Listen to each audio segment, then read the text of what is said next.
Okay, so hello everyone. My name is Mohamed Naem. I'm a fourth year medical student, and today I will be giving you this lecture about excitation and contraction coupling. Before I start, you guys can call me Naem. Any question you have throughout any point of the lecture, please just stop me, and you can open your mic, you can type on the chat, and just ask whenever you want. I have a rule for every PAL session I give. No question is a stupid question. Please ask, okay? If you have anything you want to ask, please do, okay? Again, this is my email, this is my WhatsApp number. If you have any questions about this lecture or about anything in first year in general, I'm more than happy to answer. So yeah, I guess let's start. So first of all, this is the table of content. Today, we're going to talk, first of all, about some histology regarding the sarcomere and the thin and the thick filaments. Then we're going to go into the main bulk of the topic, which is the excitation contraction coupling. And then we're going to go into some physiology regarding the length and tension relationship throughout the lecture. Okay. So first of all, the sarcomere. What is the sarcomere? Okay. Sarcomere is a special name for the muscle cell. A muscle cell, we don't just call it a muscle cell, we call it a sarcomere, whether it's cardiac muscle, whether it's skeletal muscle, whether it's a smooth muscle, we call them a sarcomere, okay? So what makes these cells unique? Why do they have a different name? Because the skeletal muscle is just not like any other muscle where there's a cytoplasm and a mitochondria and a lysosome, whatever. Yes, those structures do exist in a skeletal muscle, but the main function of a skeletal muscle is to contract. Whether we're talking about cardiac muscle, whether we're talking about skeletal muscle, whether we're talking about smooth muscle. So the main function is to contract. So we're gonna have a specific structure. And this is structure of the sarcomere is this one. You see this structure? This is the sarcomere part of the skeletal muscle, where it's made of myofilaments. And we have multiple bands. We have the I band here, as you can see, which is made of thin filaments, as you can see here, the I band, they are thin blue lines. And we have the A band, which is made of the thick filaments, as you can see here, which are these ones. Now, the thick filaments are made of a protein called myosin, and the thin filaments are made of a protein called actin. And as you can see here, they are not just separated. They, at some point, they overlap, they integrate at some point, okay? I think you guys took this in foundation, so I'm pretty sure this is clear, so I'm just not gonna rush through it, but I'm gonna go quickly over it. If you have any questions, please stop me.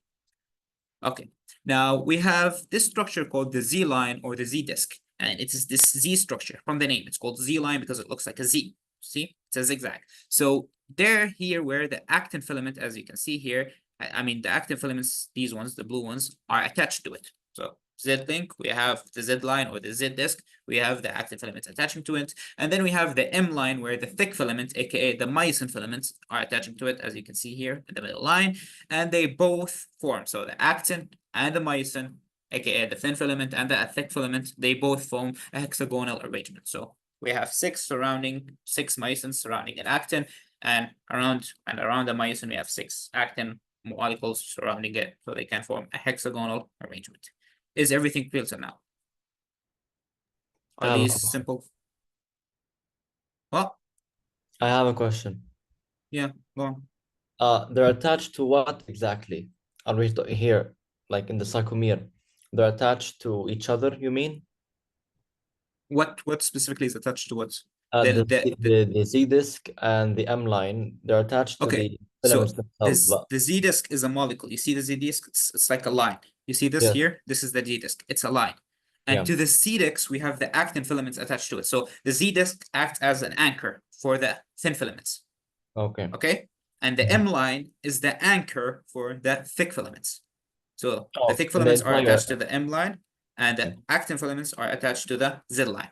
Okay? So if you get a question, which is the anchor of the thick filaments, it's the M line.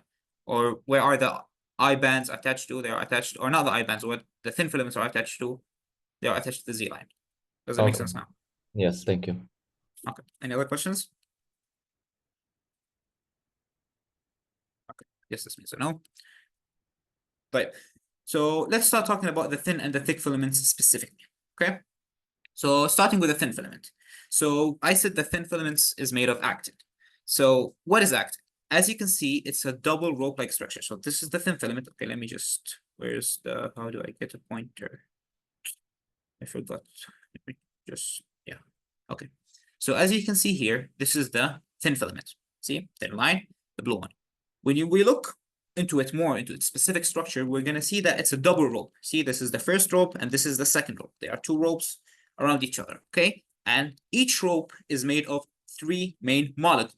The first one, which is actin, the one that we name the thin filament after, which is these blue circles. These are molecules of actin. The second one, which is tropomyosin. You see this thin line that surrounds the actin. This is the tropomyosin. And the third one, which is troponin. And we're going to talk more about troponin. But for now, I need you to know that the actin is made, or the thin filament is made of three main proteins: actin, tropomyosin, which is attached to the actin, and then troponin, which is attached to tropomyosin and the actin and attached to them together. Okay, so tropomyosin is a molecule that is around 7 actin molecule length. So if you can see here, 1, 2, 3, 4, 5, 6, 7, then a different tropomyosin unit is there. So if you get a question, how long is a tropomyosin? It's a 7 actin molecule. So each 7 actins, 1, 2, 3, 4, 5, 6, 7, we get a new tropomyosin. We get a new line. See, a new line. After 7, a new line. Okay, and there we have a troponin. So what is a troponin? A troponin, which is the third part of this actin filament, or the third protein making this filament, and is by itself, the troponin complex by itself is made of 3 main units. The first one, which is troponin C. From the name, troponin C means it binds to calcium. Calcium starts with a C, so troponin C, remember them together. How this is how you connect them: troponin C, calcium. Okay. Then we have troponin I, which binds to actin. Okay, troponin I binds to actin, and it inhibits. Remember, troponin I starts with an I, inhibits starts with an I. It inhibits myosin binding to actin because troponin I sits on the actin binding site. So we have troponin C binds to calcium, troponin I that sits on the actin binding site of the myosin. So myosin now is inhibited. It can't bind to that place, so it technically inhibits its binding. And the last molecule, which is troponin T, which is the one that binds it to tropomyosin, right? So troponin I binds it to actin, troponin T binds it to tropomyosin, and troponin C, which starts with a C, so it binds to calcium, which also starts with a C. Is this clear?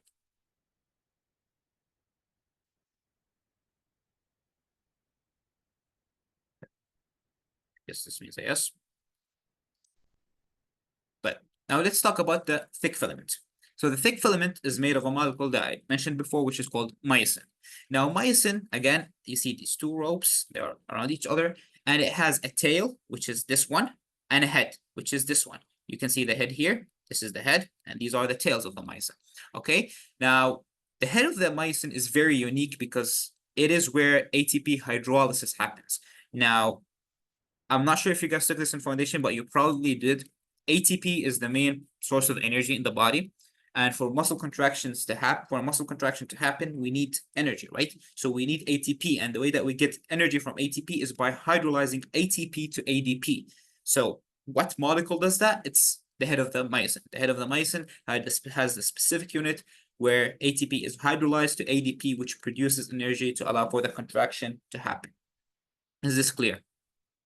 So if you get a question, where does the ATP get hydrolyzed in the muscle? It's at the head of the myosin. Okay. Now, this is a number that doctor mentioned. I'm not sure if it's, I don't think it's high yield, but just know it. It's a simple number that each thick filament and each one of these, you see, this is 1, this is 2, each one of those is made out of 300 myosin molecules. Okay. Everything clear till now? I have a small question. Go on. So here we have one head, right? Not two. The one is split into two, right? Yeah, it has this one head has 2 identical subunits. Okay. Any other questions? Okay. Oh, sorry, I muted myself. Okay, so now each myosin molecule is tethered to a thick filament on its tail. And this, so basically, remember when we said the M line, where the tail is anchored to it, the tail is anchored to the M line, see at the end, and then the head is bulging out, it's sticking out. Why is the head sticking out? Because again, the head is the one that's going to bind to the actin binding site. That's why it needs to be binding out, so cross bridging can happen easily. Is this clear? So basically just know that the tail is where it's attached, where it's adhered, and the head is sticking out for the contraction to happen. Okay, any questions? Okay. Now titan. Titan is a molecule that is really high yield. Okay. I remember in our exam 4 years ago, we got a question or two about titan. And yeah, and it's basically, and also titan is a very hot area of research. That's too early for you, but like titan is a very important molecule that you guys need to know, and it's very important that we're gonna also talk about it later at the end of the lecture. Now, titan is basically it's related to the myosin. So remember, this is the actin. We said it's made of three things: tropomyosin, troponin complex, and the actin molecules are the green ones. And this is the myosin heads. Again, these are the myosin heads, and this is a myosin molecule, and this is the D disc. The Z disc where the actin is attached to, as you can see here. Now, what happens is we have something called titin. Okay, so titin or titan, whatever you want to call it, it's related to myosin. It takes this myosin, it goes out of the myosin, and then it attaches to the Z disc. Now, remember, titan is different than myosin. They are not the same thing. It's not like the myosin is attaching to the D disc. No, but titan, it goes outside from the myosin and it attaches to the Z disc. And also, if you go all the way to the M line, you're gonna find it also attaching to the M line. Okay, so titan is different than myosin. It's not the same thing. It's not the same filament. Something completely different. But it goes outside from the myosin chain, so it goes along the course of the myosin. As you can see, this is the myosin and this is titan. So titan goes all across, so it goes along with the myosin, and then when the myosin molecule ends, it doesn't. We don't care about that. Titan goes all the way and attaches to the Z line, and it also attaches to the M line. So it attaches to both. Okay, so titan is the molecule that attaches to both M line and Z line. Actin only attaches to the Z line. Myosin only attaches to the M line. Titan attaches to both. Okay, make sure you differentiate between those two. Now, why is titan very significant to us? Because titan leads or produces or generates something called passive tension.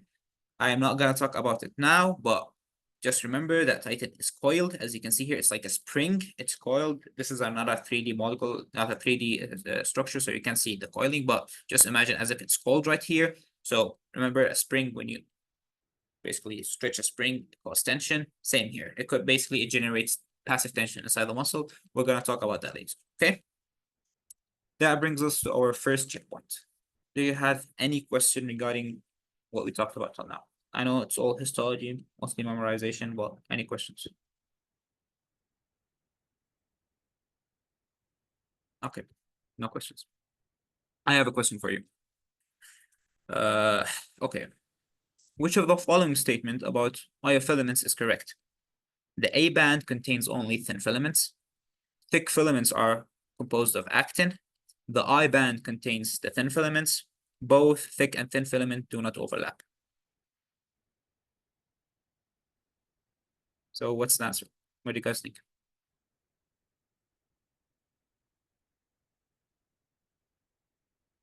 D, C, C.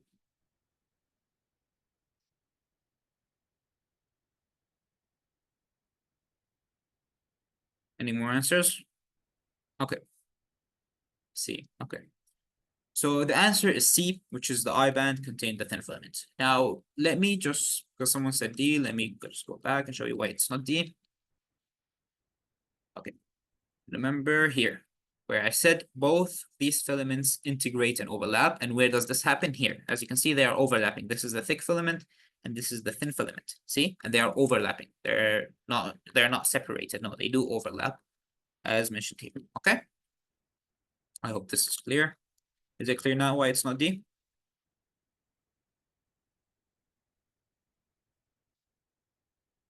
And C because the I band is there. Okay, great. Okay, now we're going to talk about the second part of the lecture, which is the T tubules and the SR, or the sacroplasmic reticulum. Okay, so let's start with that. So first of all, what is the T tubule? Okay, so as you guys know, skeletal muscle in general, whether it's cardiac or not, has something called the sacrolemma. The sacrolemma is a name specifically for the membrane of the skeletal muscle. Any skeletal muscle, the outsider membrane, we call it sacrolemma. Now, something very unique about the sacrolemma that we have something called T tubules, or transverse tubules. From the name of them, they go from all the way from the sacrolemma, as you can see here from above.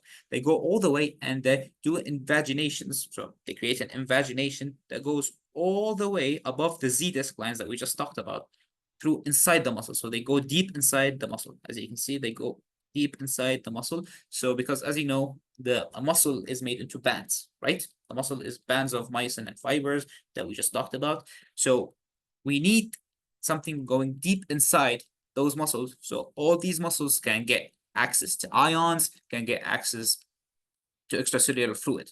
That's why we need something like the T-tubules, basically a part of the sarcolemma or the membrane of the cell that goes deep inside. So it goes and makes invaginations deep inside the cell, as you can see here, as you can see here, as you can see here. All of these are deep invaginations inside the cell that comes from the outside. So we have the basement membrane, I mean not the basement membrane, the cell membrane, and just like any normal cell. But then what's unique about this, that there's invaginations going inside the cell. Why do we need these invaginations? Because they contain extracellular fluid, which have ions and which also help in spreading action potential. Remember, there's an action potential spread in the extracellular fluid on the muscle. It's because that comes from the neurons. So it goes all the way through the T-tubules. Why do we need that? Because remember, the muscle needs to contract as a one unit.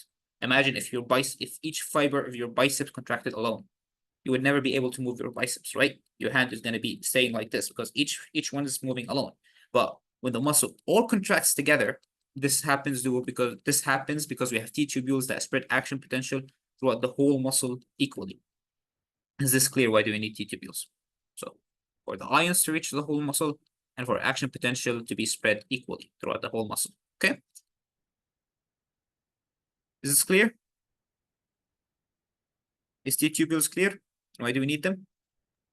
Yes. Now, what I need you to remember, T-tubules are unique in the cardiac muscle for one reason, because they go all the way above the Z-discs. Now, in skeletal muscle, I don't know if you guys took it or not, but in skeletal muscles, the T-tubules won't go over the Z-disc like here. See, this is the Z-disc, and this is the T-tubules going here.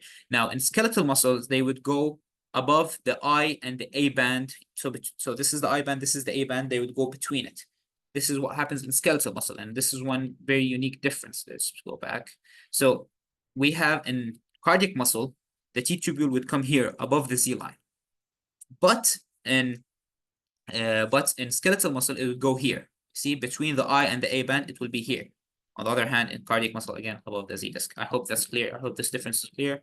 It's very high yield. I saw your doctor mentioning it multiple times. So yeah, please note that. Okay. Now, around the T-tubule, we have something called the sarcoplasmic reticulum, which is this one. So this is the T-tubule, one tubule, and around it is surrounded by something called the sarcoplasmic reticulum. Again, as you guys know, the muscle cell is a very unique muscle, so every structure in it is named differently than the whole body. The sarcoplasmic reticulum is the version of endoplasmic reticulum for the muscular cells. So, you know, for example, any epithelium cells, it has an endoplasmic reticulum. Now, for skeletal muscle cells, cardiac muscle cells, we have a unique type of endoplasmic reticulum called sarcoplasmic reticulum, so it can help in the contraction function. Okay. So you see all of this. This is the sarcoplasmic reticulum, aka the endoplasmic reticulum of the skeletal muscle again. Now it's made of two things. It's made of longitudinal things, as you can see here. These are longitudinal fibers of the sarcoplasmic reticulum, and terminal elements, which are these ones, the one surrounding the tubule, the transverse tubule. So longitudinal, and then we have the terminal cisternae of the sarcoplasmic reticulum. It's located just surrounding the transverse tubules. Okay, and we will know why in the next couple of slides. But for now, I need you to know that the sarcoplasmic reticulum has longitudinal fibers, and not fibers, longitudinal structures, elements, and it has a terminal element called terminal cisternae, which is these two. See, this is the transverse tubule, and the surrounding two of it, these are terminal cisternae. From the name, it's at the end of the sarcoplasmic, that's why it's called terminal. Cisternae is because wide. So this is terminal cisternae surrounding the transverse tubule. Okay? Clear till now? Yes, clear. Okay. Now let's talk about the micro structure. So we're going to go more into details now, into the very deep structure. So again, this is the T-tubule that we just talked about, and this is the terminal cisternae of the sarcoplasmic reticulum. This is the sarcoplasmic reticulum, and this is the terminal cisternae, the part surrounding the T-tubule. Okay. Now, at the end of the terminal cisternae okay, we have something. Okay, so what I need you to know, something very unique about this. So for skeletal muscle, the terminal cisternae and the T-tubule, they would be almost touching, okay? They would be touching each other. So physically touching. They are above each other, okay? But in cardiac muscle, they are not touching. Why is that? I'm gonna get to it now. So at the end of the at the end of the sarcoplasmic reticulum, as you can see here, or the terminal cisternae, we have something called the ryanodine receptor, RWR, okay? They are the ryanodine receptors, okay? These are the ryanodine receptors. They are receptors that are sensitive to calcium. So when they open, calcium comes in and they start releasing calcium, okay? Now, the other one, which is the other type of receptors that is very high yield here, which is the GHPR receptor, which is found on the T-tubule, which is the ones right here. See? Dihydropyridine receptors, which are these ones. Pyridine receptors are these ones. So this is a sarcoplasmic reticulum again, sarcoplasmic reticulum. The black ones are pyridine receptors, and these one are DHPR receptors or dihydropyridine receptors here. Okay, so you need to know the location of each one of them. Pyridine receptor, it's a calcium receptor that's found at the sarcoplasmic reticulum in the terminal cisternae. Very important to know. Okay, DHPR is found at the T-tubule. You need to differentiate between them. Okay, you can't mix them. If you mix them, you're not getting the questions right.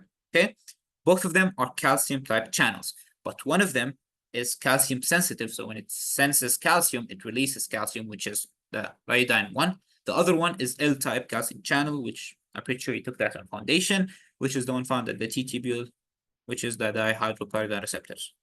Is this clear? This is very high yield. Very, very high yield. 100% you're getting asked about the iodine receptor. Like, there's no way in hell the doctor is not going to ask you about it. So is this clear? Yes. Okay. Now, something, again, I want to really emphasize on this because the doctor emphasized on this a lot, that remember that the iodine receptor and the DHPR, they are not touching in cardiac muscles. They do touch in skeletal muscle, but in cardiac muscle, they do not touch. No physical touching. Okay? Now, let's get into the physiology part, the part that I need you to focus with me because there's a lot of understanding now, okay? It's not just memorizing, you need to understand. So, let's talk about how the excitation contraction happens in general, okay? So again, this is the T-tubule, you see? This is the T-tubule, and this is the cell, okay? This is the T-tubule, this is the sarcolemma, and this is the T-tubule. See the invaginations inside the cell, and this is the sarcoplasmic reticulum. You see this orange structure? This is the sarcoplasmic reticulum or the terminal cisternae. That's why it's wide here, because it's the terminal cisternae, okay? Now, we would have the action potential coming all the way here, okay? Action potential coming all the way throughout the T-tubule, okay? They would be sensed by this L-type calcium channel, which we just talked about. It's called the DHPR. So this one is the DHPR receptor, okay? It would sense the action potential coming and it will open. When it open, calcium is going to get influxed inside the cell. So calcium is going to come from outside to inside, right? Why? Because there's action potential. Action potential is going to open the channel. So calcium is going to go inside the cell. Now, when the calcium goes inside the cell, it's going to bind to our friend iodine receptor, RYR, this one. The calcium is going to bind to it and it's going to activate it. When the iodine receptor is activated, what does it do? Remember, you guys took this, I think, in foundation. Sarcoplasmic reticulum, they are full with calcium. So basically, the sarcoplasmic reticulum main function is it's a reservoir for calcium inside the cell. So when the iodine receptor is activated with the calcium that just came in from the DHPR, it's going to open and calcium is going to get influxed outside the cell. A lot of calcium. So all the calcium inside the sarcoplasmic reticulum is going to now get outside the cell. Now, again, why do we need all this calcium? Remember, calcium is very important in muscle contraction. Without calcium, you can't muscle contract. Calcium is going to go and bind to troponin C on the actin filament. And then it's going to expose the actin filament where myosin can bind to actin and then cross-bridging happening. Okay? But for now, I'm gonna talk about that later. But for now, I need you to understand this. Is it clear how do we get calcium inside the cell? And how do we get a high percentage of calcium inside the cytoplasm? Or should I repeat? Can you just show where the T-tubule is again? Is it this Okay. tube, like Okay. So you see this? You see this structure when I'm pointing at? This is a sarcolemma, okay? And this is the invaginations that I talked about. And these are the T-tubules. This is the T-tubule. Okay, Okay. this is the T tubule, and this is the sarcoplasmic reticulum, the orange one. Okay, so Okay. action potential would come, and then it would reaches this receptor. What is this? Well, I mean, this channel. What is this channel? This is the DHPR channel that I just talked about, the DHPR channel, the L-type calcium channel. When there is action potential, when action potential reaches this channel, it's going to open it. So calcium is going to get inside the cell. When calcium gets inside the cell, this amount of calcium is not sufficient enough for the contraction to happen. This is only around 30% of 30% of the whole calcium that is going to get inside. I mean, the whole calcium that we have inside the cell. So when this calcium comes in, it's going to activate the ryanodine receptor. Okay, this receptor that we just talked about that is found on the sarcoplasmic reticulum. When it attaches to it, the sarcoplasmic reticulum, I mean, the ryanodine receptor is going to get activated, and it's going to open the sarcoplasmic reticulum, where most of the calcium is going to come out. Almost 70% of the calcium that we have in the cytoplasm right now came from the sarcoplasmic reticulum. So we're going to have 30% of the calcium coming from outside and 70% of the calcium coming from the sarcoplasmic reticulum. These are very important numbers that you need to know. Okay? Okay, thank you. Is everything till now clear? How we got calcium inside the cell? Because we're going to move to the next point, which is how we get calcium outside the cell. Yes, clear. Okay. Now, remember, we said that 30% of the 30% of the calcium that we have now comes from outside, 70% comes from sarcoplasmic reticulum. Now, we can't mess with those percentages. You know, the body needs to stay at an equilibrium. Okay, let me go to the next slide. The body needs to stay at an equilibrium. So the calcium that we just got in, we have the reaction, we have cross-bridging happening. Okay, now we need to move to the next thing, which is getting calcium outside the cell. Why is that? Because calcium is very deadly. Okay, this is like if high percentages of calcium is really bad. It kills any cell, any type of cells. If there's a lot of calcium in its cytoplasm, the cell is gonna die. You're gonna take that in the future, inshallah. But for now, you need to know that we need to get calcium outside back. So how do we get calcium outside back? We have 3 ways. Okay, and all of these ways uses they use ATP. Okay, so every single step of getting calcium outside the cell needs ATP. Remember, every step to get calcium into the cytoplasm does not need ATP. We just needed an action potential that opened a sensitive channel, then that opened the ryanodine receptor, and all of that did not need any ATP. Okay, so getting calcium into the cytoplasm does not need ATP, but getting it outside the cytoplasm, you would need ATP in 3 different steps. The first one, remember the 70% of calcium that we talked about that came from the sarcoplasmic reticulum? Yes, we would need to get those 70% specifically back into the sarcoplasmic reticulum because it's the calcium reserve. So we're gonna get it back into that through a channel that's called CIRCA, okay, which is this one. As you see, it's an ATPase, aka it uses ATP to get calcium inside the sarcoplasmic reticulum. Remember, we're hydrolyzing ATP in this step. To get calcium inside the sarcoplasmic reticulum, we need ATP using CIRCA channel. So if you get a question in the exam, which of the following channels uses ATP hydrolysis? And you get multiple questions, but I mean multiple answers, and one of the answers is CIRCA, pick it, okay? Because it's an ATPase channel. Okay, so this is the first way of getting calcium outside the cytoplasm. It's not outside the cell, outside the cytoplasm, because it's getting into the sarcoplasmic reticulum, which is technically inside the cell. Okay. Now the second way, remember, we said 70% is inside the sarcoplasmic reticulum. Now we still have around 30% extra calcium in the cytoplasm. We need to get rid of that also.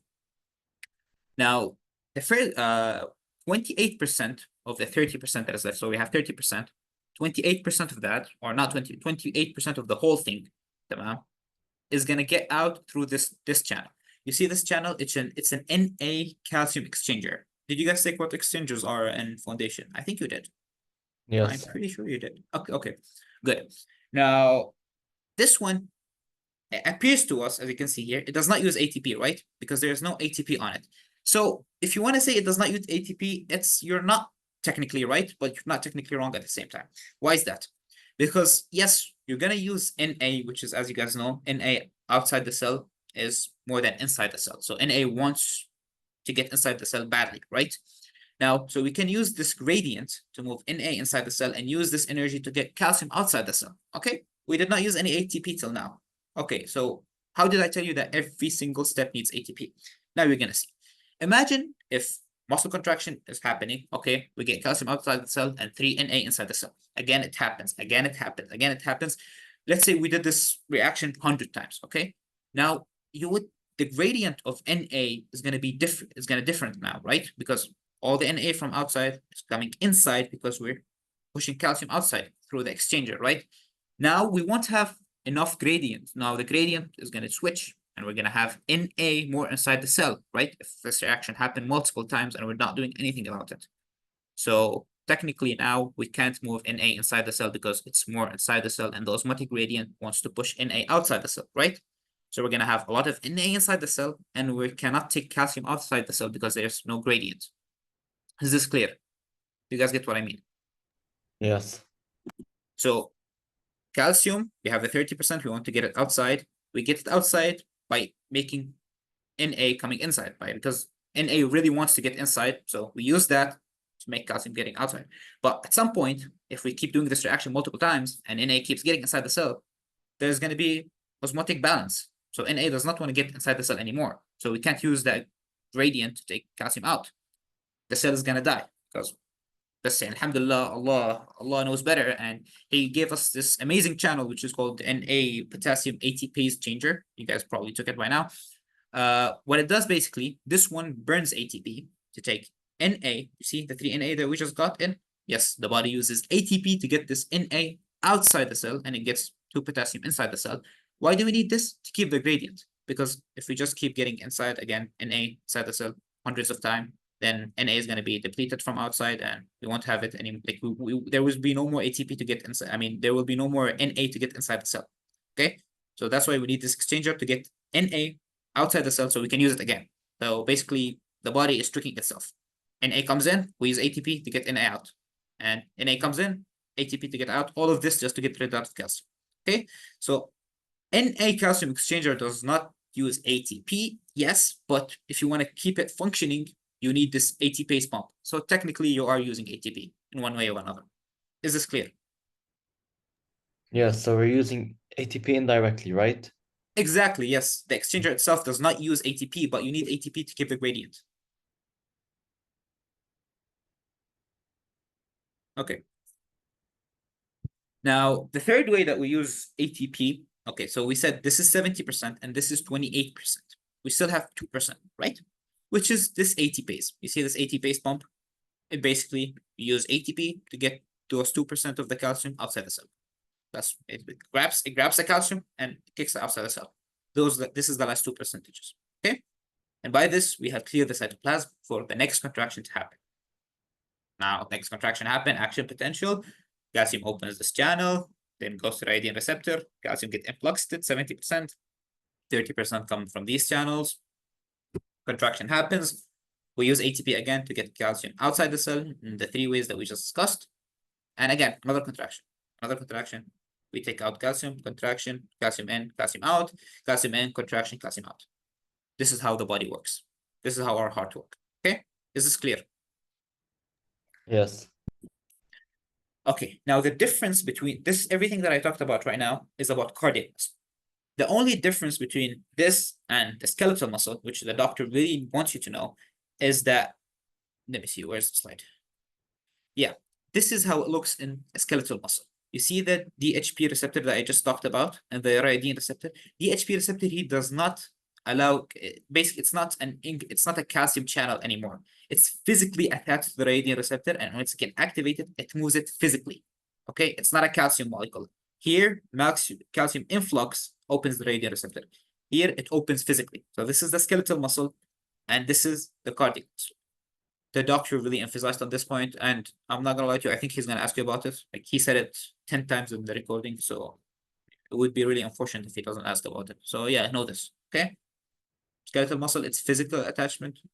Cardiac muscle, it's calcium channel, okay? Okay, I'm gonna move next. Now, let's talk about the similarities between the cardiac muscle and the skeletal muscle. First of all, the integrating thin and thick filaments, which give us the striation look of the muscle. They're both found in the skeletal muscle and the cardiac muscle. On the other hand, the smooth muscle, there's no integration between the thick and the thin filament. That's why They're not striated. Again, they share some regulatory proteins, which are tropomyosin and troponin. Remember the ones that we just talked about at the start of the lecture? They're found in both cardiac and skeletal muscle. And the last thing, which is the cross-bridging cycle, is identical to the skeletal muscle. So basically, this that happens here, where actin binds to myosin and they push each other and the muscle contracts, is completely identical. The only difference is here in the channels of calcium, whether it's a calcium channel or physically attached. Now, the difference is, the first difference that I need you to know, which is that T-tubules in cardiac muscle is wider. So the T-tubule, so this is skeletal muscle, right? This is the size of it in a skeletal muscle. In a cardiac muscle, it would be this wide, technically. Why is that? Because remember, that your biceps is not contracting always. You're not using your hand always. You're not using your fingers always. But what muscle is always working? Your heart. Your heart is always contracting 24/7. So the heart needs more ions. So that's why it needs a thicker T-tubule. Remember, one of the main functions of T-tubules is getting ions to the muscles. That's why you need a thicker one for the cardiac muscle, because the cardiac muscle is 24/7 working. That's why you need a wider one. SubhanAllah, yani. The other one, as I said multiple times, the T-tubules in the cardiac muscle is above the Z line. The T-tubules in skeletal muscle is between the I and the I band, the A and the I band. That's another difference. The third one, which is the mechanism of the sarcoplasmic reticulum calcium release. Again, here it's physically attached. In the cardiac muscle, it's calcium channel. Okay, this is the second checkpoint of the lecture. Do you have any questions?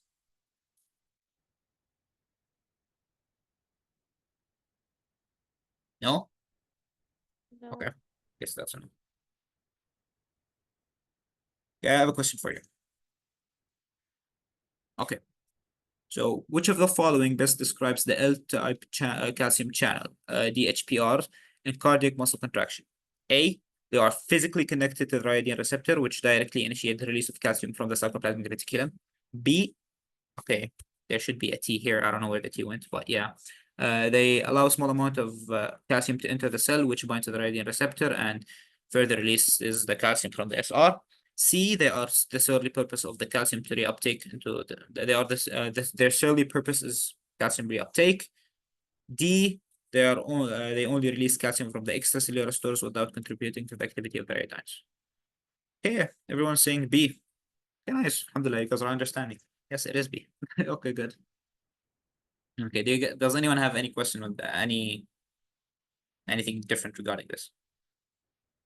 Everyone understands it? Okay. Okay, guys. Now, I'm not gonna lie to you. This part of the lecture, I don't think it's related to contraction of like the coupling and contraction, but the doctor talked about it, and it's really important. It's a very high yield concept. So I need you to focus with me. Now, everything I just talked about, most of it was memorization. So if you memorize it and you go into the exam, you can easily get the grade that you want. But the next couple of slides, it's all about understanding. You can memorize the whole paragraphs that the doctor wrote, but if you don't understand it, you're not going to answer it. So please focus. If you have any questions, please tell me to stop, because it's all about understanding now. There's nothing to memorize. Okay. So the length tension relationship. Okay. The first thing that you need to know about a cardiac muscle, okay, or not just cardiac muscle, any type of muscle on the planet, okay? There's two types of tensions. There is the passive tension and there is the active tension, okay? So the passive tension is the tension that is created when the muscle is stretched. So we have a muscle, the muscle is stretched, okay? That leads to passive tension. Active tension is basically it's from the name, active. The muscle is contracting. So when the muscle contracts, when the muscle tries to shorten, it creates tension, right? So passive tension is the tension that's related to the stretching of the muscle. Active tension, it's the tension created to it or generated to it, the muscle trying to contract, the muscle being active, contracting, being active. Passive is just getting stretched. Now, specifically regarding the heart, when does the muscle of the heart getting stretched? When does the muscle of the heart, when there's a stretch in the muscle of the heart? When the muscle of the heart is getting filled with blood, right? Imagine the heart as a balloon and it's getting filled with water. The balloon is gonna stretch, right? Exactly the heart. The ventricle is there, it's gonna get filled with blood and it's gonna start stretching. This stretching of the heart is called the passive tension. Now, when there is active tension is when the heart tries to contract. When the heart tries to contract, we're gonna have active tension upon the passive tension. So total tension is both of those combined, both the stretch and trying to contract, and the active tension, which is the muscle contracting. And if you can see here at a specific peak, this is the normal range of working. This is where the muscle works the best at this specific length. So around here, it works the best. Now, if we take it more than this, so you keep stretching the muscle, and the length of the muscle is increasing technically, so the muscle is getting stretched anymore, there will be no active tension anymore. Basically, you're stretching the muscle to a degree where you can't contract the muscle anymore. The heart is getting too filled with blood and it won't contract anymore. So the active tension would go down. But the passive tension is going to keep going up because the passive tension does not care whether the heart is working or not working. It just cares, yes, in diastole, basically in diastole, when the heart is filled with blood. So passive tension does not care about whether the heart is working or not, whether the heart is alive or not. It doesn't care about that. It's just a structure that is getting stretched. And when it's getting stretched, it leads to tension, which is passive tension. So if you can see here, where we have a very high active tension here, you're going to see that the difference between, you can see total tension is going, the total tension is going like fast. It's going up rapidly. There's a lot of total tension because there's a lot of active tension. But when the active tension starts going down and passive tension going up because the heart is getting stretched more than it can, you can see the difference become very small between the total tension and the passive tension, because the main contributor to tension is basically contraction, because contraction is strong, stretching is not that strong. I hope that makes sense. Now, the main contributor to the passive tension is the molecule that we talked about before, which is titin. Do you guys remember titin, the thing that we just talked about? Yes, it is the main contributor to passive tension. Because remember, if I told you it's coiled, it's like a spring. So when it gets stretched, it leads to passive tension. Does that make sense? Just imagine a string. You're pushing a string, and now the string is going to be, there's going to be tension for the string to go back to its normal form. That's how the heart works. That's how the heart works. Is this clear? Yes. I know this is complicated, I know. So if it's not clear, please tell me. I'm gonna repeat. Do you understand the the differences between the two types? Yes, but I have a question. Go on. Here, in this picture, where's optimal range, or where's the best range of total This one. tension? This is, you see this? This is where the heart works usually.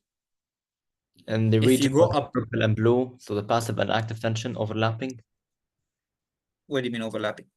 This is the active tension. This area, you see, where the active tension is at the highest. This is the length of the muscle, where the muscle can contract its best. Above this, you're stretching the muscle too much. The muscle can't contract above that. That's why in some diseases, it's very early for you guys. That's called dilated cardiomyopathies, where the heart become more dilated than normally, which is usually happen around here. Basically, the length of the heart becomes longer than it should, so the muscle can't contract as functionally as it is. Do you get it? Does that answer your question? Yes, so basically you can say the peak of active tension is where the best contraction occurs, no more than that. Yes, because here around this one, this is the perfect length for the muscle. That's why the active tension is at best here. Okay. This is where the titin molecule that we just talked about, remember the coiled structure? This is at this peak. This is where titin is going to be fully extended. Just imagine this molecule is fully extended, and after that, you keep stretching, You're not gonna tear the molecule directly, but you're gonna make it very hard for the molecule to contract, right? For the whole muscle to contract, because you're stretching something outside its limit. Yes, okay, I got it. Thank you. Okay, I'm just gonna repeat it very quickly because someone asked in the chat. So just to get the main points, we have two types of tension inside any muscle, whether it's cardiac or not cardiac. But specifically now for cardiac muscle, we have two types: tension and passive. Active and passive tension. Passive tension, it's not related to any type of contraction. It's just, imagine if you bring a dead muscle, okay, if you bring the heart of a dead animal or a dead human, and you start stretching the muscle, you're gonna have passive tension because it's not related to any type of contraction. It's just the muscle, the structure of the muscle getting stretched, and when the muscle is getting stretched, it's creating tensions. Just like any other spring on the planet. Just remember, any spring, stretch a spring, is gonna create tension, right? Same for any muscle. You're gonna stretch it, it's gonna create tension. This is the passive tension. Now, for the heart specifically, the heart stretches when it's filled with blood, right? That's when the heart gets stretched. That's when the ventricle of the heart getting stretched in diastole. The heart gets stretched. Okay, so we have passive tension there. Now, active tension is created when the muscle contracts. Just imagine yourself contracting your biceps or you're contracting any muscle in your body. There's going to be there's going to be a big tension in that muscle when you contract it, right? Because the muscle is trying to move, so it's going to create tension. That is active tension, where you need ATP hydrolysis to create it. That's why it's called active tension. So basically, if you bring a dead muscle, there will be no active tension. Is this clear? Now, total tension is both of those, passive tension and active tension. Now, what happens is at some level where you stretch the muscle more than you should stretch it, so the heart becomes stretched more than it should, so it gets filled more than the normal limit around here, okay, after this line. Now, the active tension is going to become less. Why? Because the muscle is getting stretched more than it can. You're going above the normal limit. So the muscle won't contract as well. The muscle won't contract as well, so the active tension is going to be less. But the passive tension is going to keep increasing because it's not related to the contraction itself. Is it clear now? Okay. Okay, let's go now to the next part. Okay, now we're going to talk about two very important concepts. Okay, guys, these concepts are, I'm not going to lie to you, they're not easy concepts. When I was first here, bro, I spent hours and hours and I barely understood them. So I'll try to do my best. Please, if you have any questions, ask me. Okay, these two concepts that I need you to know, which are preload and afterload. Okay, preload and afterload. Okay, so the first thing is preload. What is preload? Now, the doctor's lecture, the doctor did not give a specific definition to each one of them. So I went outside the lecture and I got those definitions, which are perfect, alhamdulillah. The first one, which is preload, it's the extent of the muscle.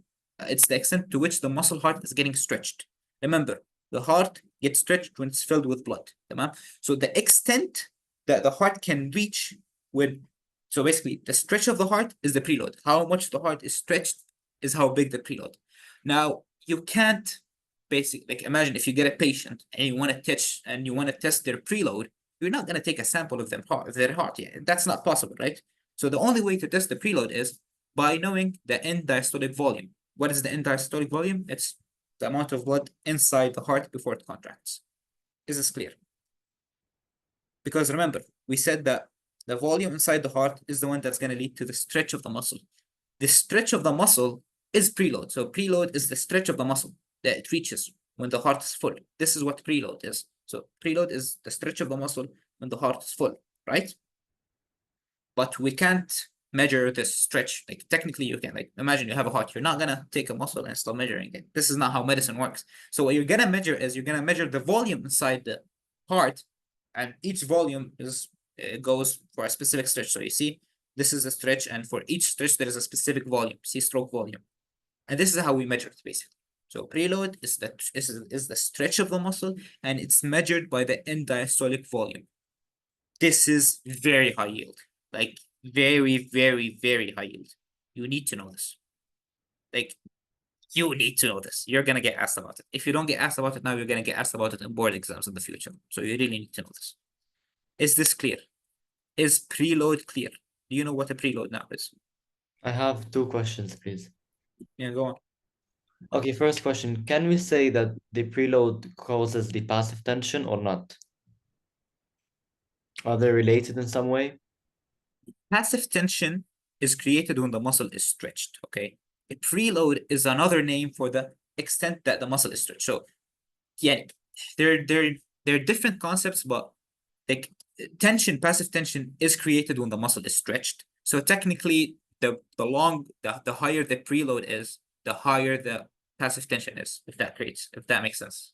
Yes, and one more question. This picture, like this graph, do we need to know how to calculate the preload from I'm it? gonna come to it. I'm gonna come to it. Oh, okay, okay. Okay. Yes, I will repeat. Okay. I will repeat, and then I'm gonna go to finish this slide. Okay. So remember, we said imagine the heart as a balloon. Okay, and the heart is getting filled with blood. So imagine the balloon getting filled with water. You're gonna see the balloon stretch, right? The balloon is gonna get bigger and stretch. This is what happens also to the heart. So what happens is when the heart gets filled with blood, the muscle gets stretched. this stretching of the muscle, the extent to which the muscle fibers are getting stretched, is called a preload. It's called the preload. So the preload is how much is the muscle, the heart fiber of the muscle is stretched. So the stretch is the preload, basically. Okay, this is what a preload is. Now, how do we measure this preload? Again, as I already said, you can't measure the muscle length. You can't measure how much the muscle is stretched. Like that doesn't work. You know, the heart is made of millions and millions of muscles. How are you going to measure one muscle? Technically, it doesn't work. So the way that we do it is we measure the end diastolic volume, basically the amount of water inside the balloon, the amount of blood inside the heart before it contracts. And by measuring that, we can have an idea about how much the heart is stretched. Is now preload clear? If it's not, please tell me. I will try to explain it in a different concept, in a different way. So preload is the stretch of the muscle. We measure it by amount of blood inside the heart because this blood is the one that's going to lead for the muscle to stretch. Okay, great. Now, one law that you need to know, which is Frank-Starling law, which is the larger the amount of the preload, the stronger the contraction is. Okay, which makes tons of sense. It makes so much sense. Which the stronger the contraction and the law, like the higher the stroke volume is. And I will tell you now why it makes so much sense. If we go back to this graph and you see, obviously we're not going to think about this because this is after the normal limit. We do not care about the normal limit. We care about here. See, the muscle is getting, when the muscle is getting more stretched from 0 to 1 throughout the normal limits, when it's getting more stretch, you see the active tension is going higher, aka the force is getting bigger, which makes tons of sense, right? Because imagine if your heart is filled with more blood, technically the body is gonna try to contract the heart harder to push that blood. It just makes sense, right? The heart has more blood in it, so it's getting more stretched. So the heart is gonna contract harder because it wants to get that more amount of blood outside the heart. It's not gonna contract with the same strength as normal because there's more blood inside the heart now. Does that make sense?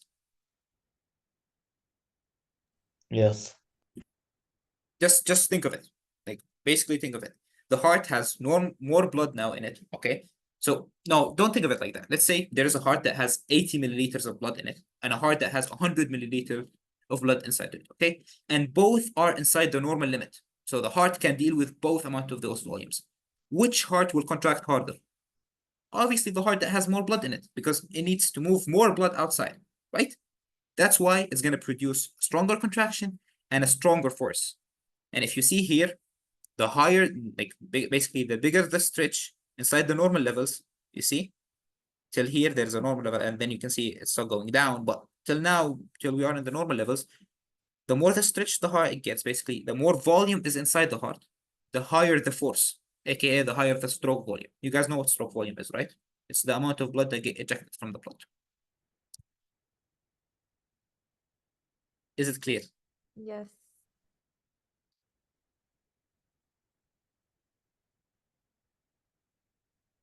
Okay. I think that means yes, no one's told me to repeat. Okay, so we're done with preload.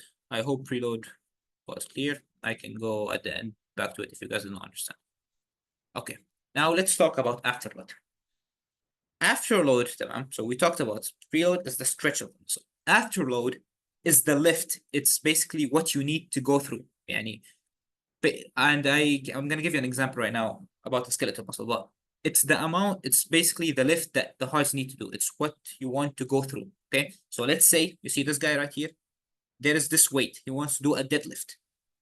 Afterload is the weight of the bar. Afterload is the lift that he wants to do.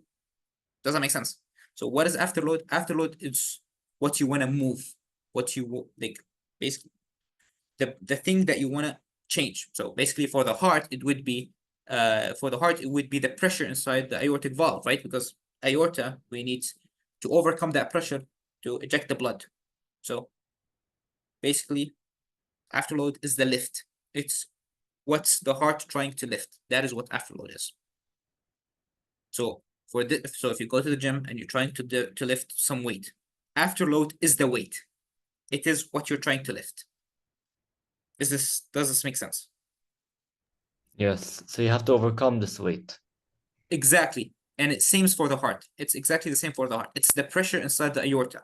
And the pressure inside the aorta is what you're trying to overcome. So basically when the muscle contracts, trying to create a pressure bigger than the pressure inside the aorta, so the blood can go through. So remember, blood goes from the area of the lower pressure of the area of the highest pressure to the lowest pressure, basic physics, right? So when the heart contracts, everything that the heart does is just to create a higher pressure than the pressure inside the aorta, so the blood can go through.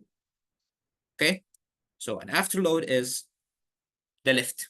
Just remember it like that. Just when you are studying this lecture, reviewing it, or when you are in the exam and you get a question about the afterload, remember the afterload is the lift. It's the weight that you want to move. It's what the heart wants to overcome. Clear?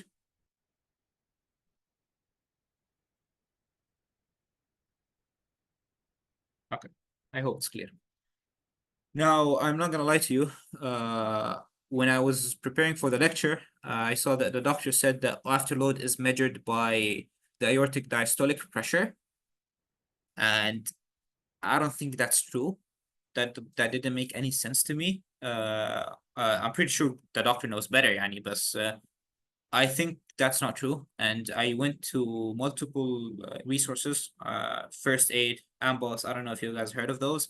And every single resource was saying that the afterload in the heart is measured by the mean arterial pressure inside the aorta, not the aortic diastolic pressure. And it makes more sense because the heart is not trying to overcome the diastolic pressure of the aorta. It's trying to overcome the whole pressure throughout the ejection period. So I am not sure. This is AMBOS. Above is AMBOS, and afterload is determined by the mean arterial pressure, and afterload this is first aid. If you don't know what first aid and AMBOS are, they are basically the main medical resources, the main resources for us medical students, to prepare for exams. You don't need to need them you're first year, you don't need to go through those, but I was searching for this lecture and I found those. So I think there might be a misunderstanding. If any of you guys is a BLC, or if a BLC is watching this, I really do advise you to go and talk to the doctor and ask him about this specific point, because afterload is definitely not measured, or not definitely, he knows better. But I think afterload is measured by mean arterial pressure, and this is what the resource is saying. It's not like I'm just creating stuff. So talk to the BLCs, tell them to go ask the doctor, send him an email so it could be official, and ask him if it's mean arterial pressure or the aortic diastolic pressure. And it makes more sense for it to be honest, the mean arterial pressure, because the heart is trying to overcome the pressure of the full ejection period, not just a specific point of the ejection period. So yeah, ask the doctor. After all, the doctor is the one who's going to put the question, and he's the one who's going to choose which one is the right answer. Not me, not AMBOS, not first aid. So talk to the doctor. But I am going to teach it the way that I saw it in first aid and AMBOS, because they are the medical resources that we have. And BBLC, inshallah. Okay, great. Just ask him to tell him, maybe I'm misunderstanding it. There's a big chance that I'm misunderstanding. The doctor knows better, but this is what I found, and it's kind of against what he's saying. So, and you just make sure with him. Okay, don't go with what I told you here. I am not responsible of your questions. Okay, I'm not responsible of your exam, but this is what the medical resource is saying. Okay, do not say Naeem said this and we followed him. No, follow the doctor. So that's why I need you to clarify with him. Okay, so again, the afterload is the lift that the heart is trying to do. Of course, well. So afterload is the lift that the heart is trying to do, and we measure it by the mean arterial pressure. Remember, we said preload is measured by the interdiastolic volume. Here, it's measured by the mean arterial pressure. And basically, when the heart exceeds the afterload, the aorta valve is open and the blood is going to get ejected outside. Is this clear? Is afterload clear? Is the idea of the lift clear? It's basically what you're trying to overcome. Clear? Yes, clear. Okay. Okay. Now let's talk about this in a different. Okay. Let's explain this graph. Now we have something called the maximum, which is maximum velocity. I think you guys know what velocity is in physics. And so basically the point here is we have, this is the afterload and this is the maximum velocity. And I want you to think again about lifting a weight. If you are in the gym and you're lifting a weight, which weight, well, first of all, shorting maximum velocity is basically how fast the contraction happens.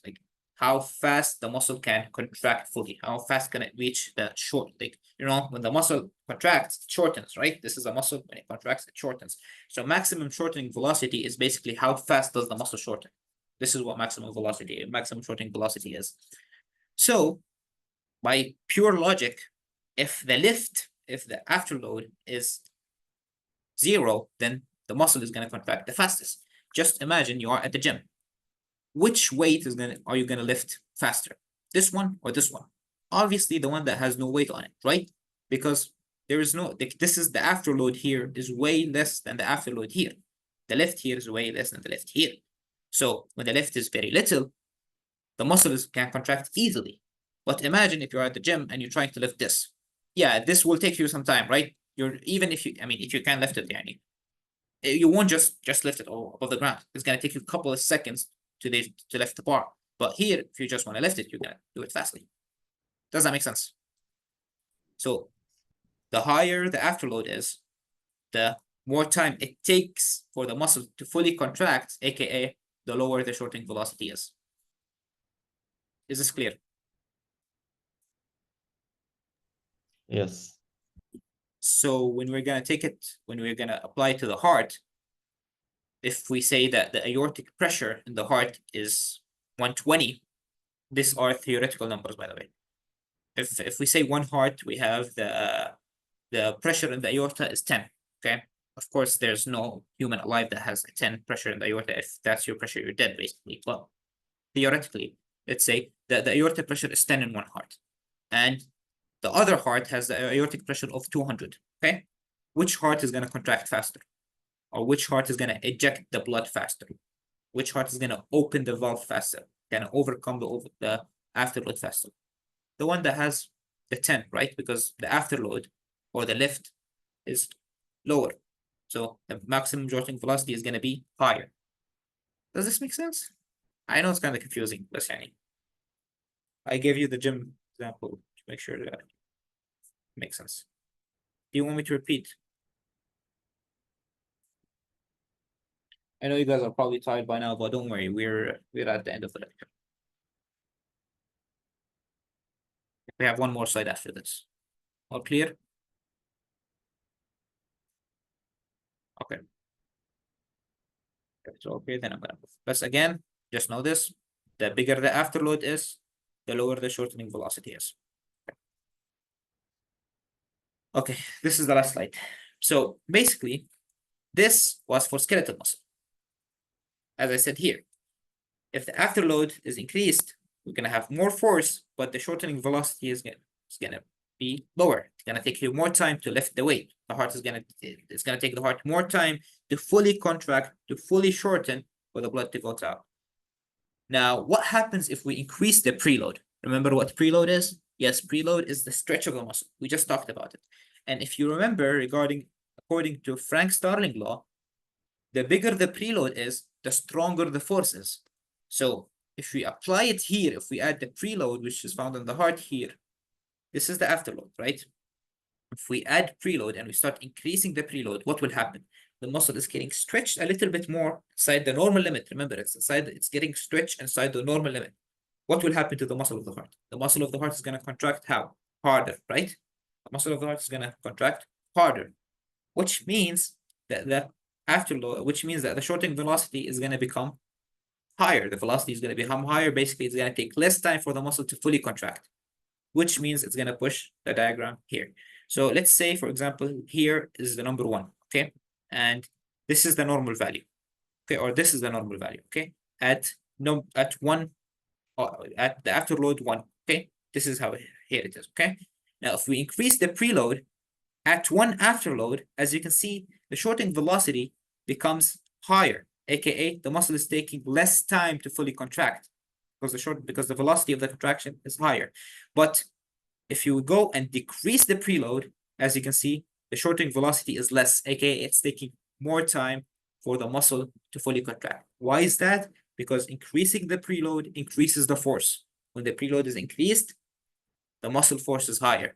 That's why it takes the muscle, because if the muscle is contracting harder, logically it's going to take it less time to fully shorten, right? Does that make sense?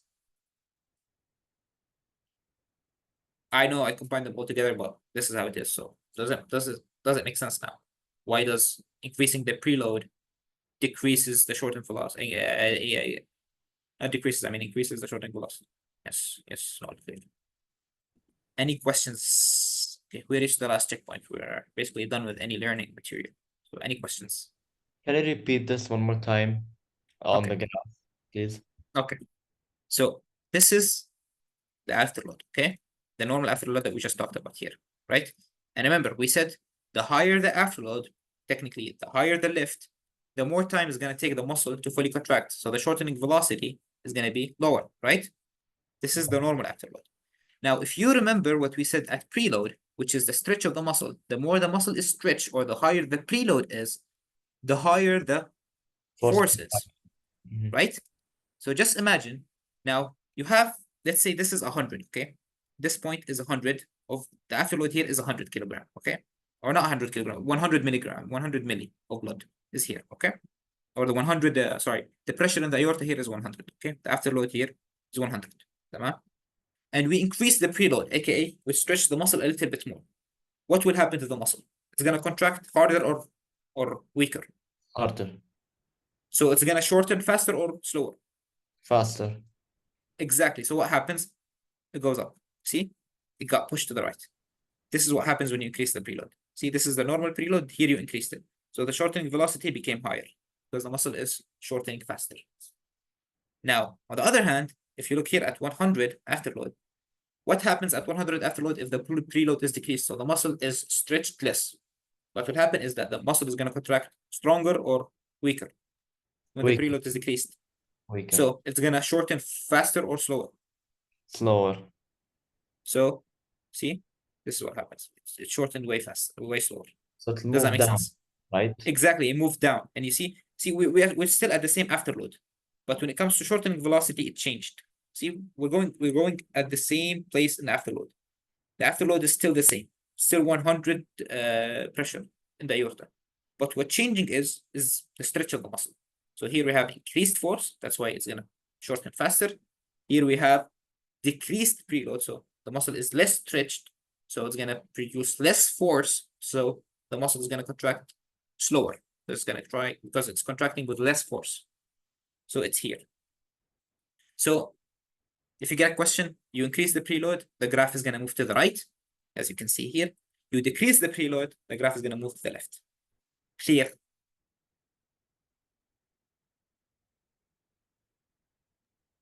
Yes. So wait, to the left, is it to the left increase or decrease?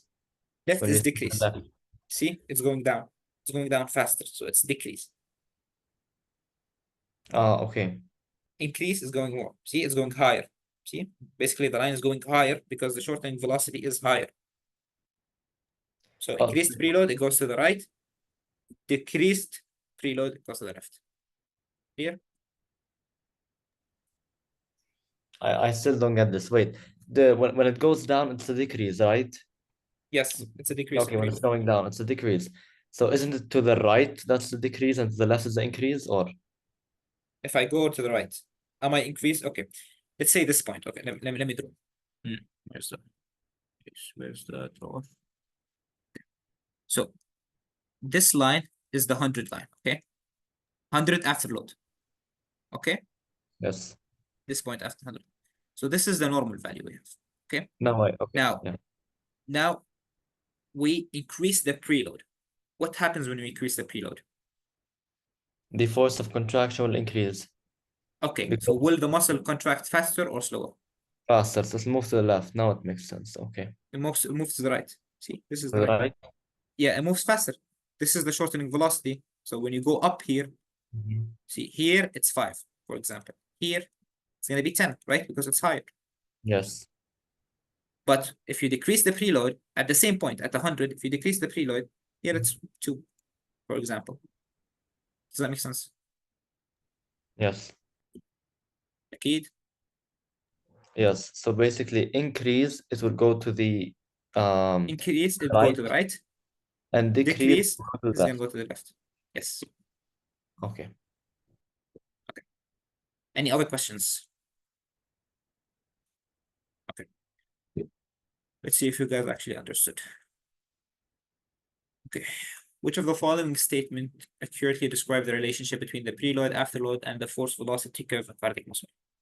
As preload increases, the force velocity curve shifts down and to the left, leading to a decrease in the shortening velocity.